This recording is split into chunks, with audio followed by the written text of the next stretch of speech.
పెట్టేసేయి.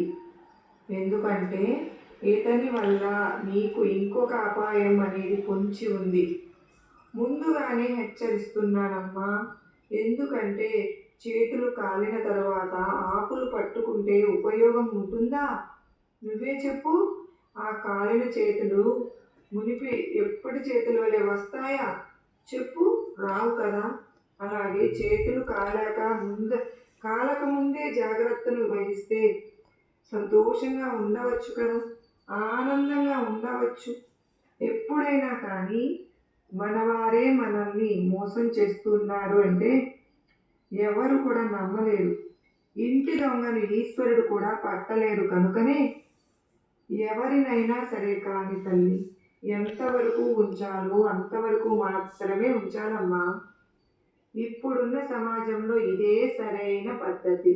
ఇదే నువ్వు ఫాలో అవుతూ ఉంటే కనుక, ఇదే నువ్వు నీ యొక్క జీవితంలో ఒక అలవాటుగా మార్చుకుంటే ఎవరిని ఎంతవరకు ఉంచాలో అంతవరకే ఉంచాలి.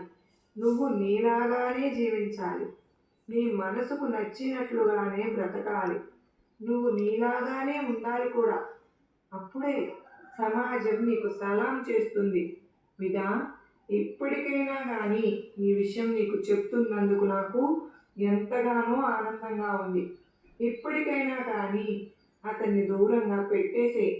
అతను ఒక స్నేహితుడి రూపంలో, ఒక అన్న రూపంలో, ఒక తమ్ముడు రూపంలో, లేదా మరొక బంధువు రూపంలో నీ చుట్టూనే తిరుగుతూ నీ యొక్క సీక్రెట్స్ అన్నీ కూడా తెలుసుకుంటూ నిన్ను ఎలా దెబ్బతీయాలి అని చెప్పి ఆలోచిస్తూ ఉన్నాడు.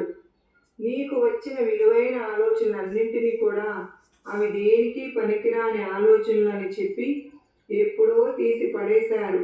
అదే ఆలోచన నువ్వు అమలులో పెట్టి ఉన్నట్లయితే గనక ఇవాటి రోజున నీ యొక్క స్థాయి మరొక రకంగా ఉండేది. నలుగురిలో విలువగా తల్లి, ఇప్పటికైనా కానీ మించిపోయింది ఏమీ లేదు. నువ్వు సాధించాలి అనుకున్నటువంటి జీవితం ఇంకా ఎంతో ఉంది. నువ్వు సంతోషంగా గడపాల్సిన జీవితం కూడా చాలానే ఉంది. అన్నీ కూడా నువ్వు కోరుకున్నట్లుగానే జరుగుతాయి. నీ మనసుకు నచ్చినట్లుగానే జరుగుతాయి. దేని గురించి భయపడకు, దేని గురించి ఆలోచించకు. నీ భర్తలో మార్పు కూడా వస్తుంది. నీవు కోరిన ఉద్యోగం కూడా వస్తుంది. సమస్తము నీకు నచ్చినట్లుగానే జరుగుతుంది. అర్థమైంది కదూ? సంతోషంగా ఉండు, ఆనందంగా ఉండు. అతన్ని దూరంగా పెట్టి ఆ అపాయం నుంచి తప్పించుకో.